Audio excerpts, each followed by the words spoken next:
Welcome to Brisbane Indian Times News video channel. In this bulletin, we're going to take a look at a small business forum which was organised by the federal member for Brisbane, Teresa Gambaro, and also the federal member for Ryan, Prentice. And in this event, the guest speakers were the leader of opposition, Tony Abbott, and the shadow minister for small business, Billson. Now, the event was held at the Broncos Club in Red Hill, Brisbane.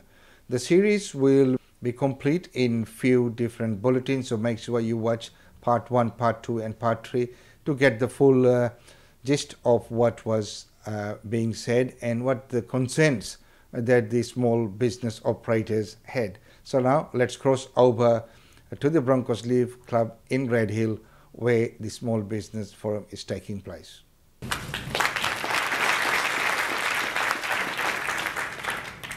Thanks very much indeed, and ladies and gentlemen, thank you so much for coming out on what is an unusually wet Brisbane evening. I'm delighted to be here with Jane, who is, as you know, the new member for Ryan. I'm also pleased to be with Bruce Billson, the Shadow Minister for Small Business, and he is the Shadow Cabinet Minister for Small Business, not just the Shadow Ministry Minister for Small Business. I'm also pleased to be with Teresa, who, as you know, has a very strong personal and family history in small business. Now, when I look out at a gathering of small business people, I don't see rich suits. I see people who are the lifeblood of our economy and who are the heart of our community. Small business is the dynamic sector of our economy. Small business are the people who respond most quickly to what's happening out there. If you want something done, you go and ask a small business to do it for you, and it will invariably get done. Small business is always prepared to get out and compete in a way that big business isn't always prepared to get out there. Not only is small business the lifeblood of our economy, but it is the heart of our community.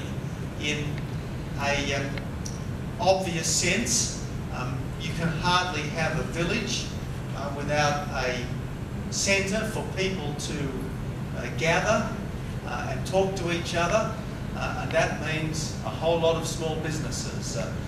Almost certainly not a Woolworths or a Coles, but a small business supermarket, a coffee shop, a general store. If there's a post office, chances are it's a small business running the post office. So small business is the heart of our community, but it goes further than that.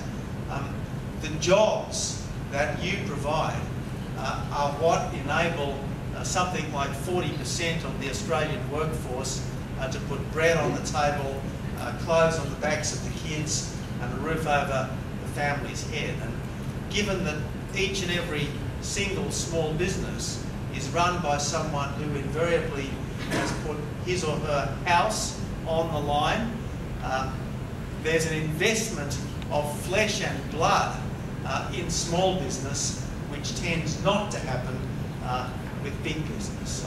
I'm delighted that so many millions of Australians have shares in big business, and that's great, but it tends to be your surplus that is invested in the share market, whereas it's your house which is ultimately the investment that sustains your small business, that guarantees your borrowing. So you put your life almost literally on the line to employ your staff, to serve your customers, to be a part of your community, and I think that should be appreciated. And I think so often government at every level tends to take small business for granted, tends to assume, oh well, we can increase your licence fees, we can increase your regulatory burden, we can insist that you do more for your employees, whack up the local government levy for parking and all the rest of it, which local government tends to put on. So I think it's very important that all of us approach small business with a spirit of appreciation for the great service that you provide to the rest of us in the Australian community. Now, I don't believe that government can solve all your problems. If markets are tough, government can normally not do a lot about that, and the last thing any of you would want government to do is to nationalise your industry in order to protect your market. If competitors are having a go beyond the ordinary rules of fair competition, you, I'm sure, wouldn't want us to drive competition out of your market. What we can and should do, most of all for small business, is to try to avoid making what are often difficult situations worse by whacking extra taxes on willy-nilly, by heedlessly changing the rules in ways that you have to respond to, often with enormous time and expense, without proper consultation. And my problem with so much of the current government's activity is that it takes for granted small business in particular. It's typical of this government, for instance, that when it desperately needed to settle the huge political problem it had with the mining tax before the election, it sat down with the three big multinational miners and cooked up a deal with them. And it just ignored all of the other miners from Fortescue down. So it cooked up a deal with the multinationals, ignored the Australians, cooked up a deal with the guys that could go offshore, if necessary, ignored the people whose businesses were absolutely in Australia. And look, all of us want to help the environment because small business people are citizens as well as people in business. But the trouble with the carbon tax is that you're not going to be able to pass it on in many cases because your customers and your competitors won't let you, and it will just become another hit on your bottom line. Now, the problem with this carbon tax is that, yes, it is going to increase people's cost of living. Yes, it is going to drive jobs offshore. Yes, it is based on what was plainly deceptive conduct prior to the last election. And finally, it's not even going to do very much to reduce carbon dioxide emissions if Tim Flannery, the government's hand-picked salesman, is to be believed. It's not going to make any substantial difference to emissions for 1,000 years.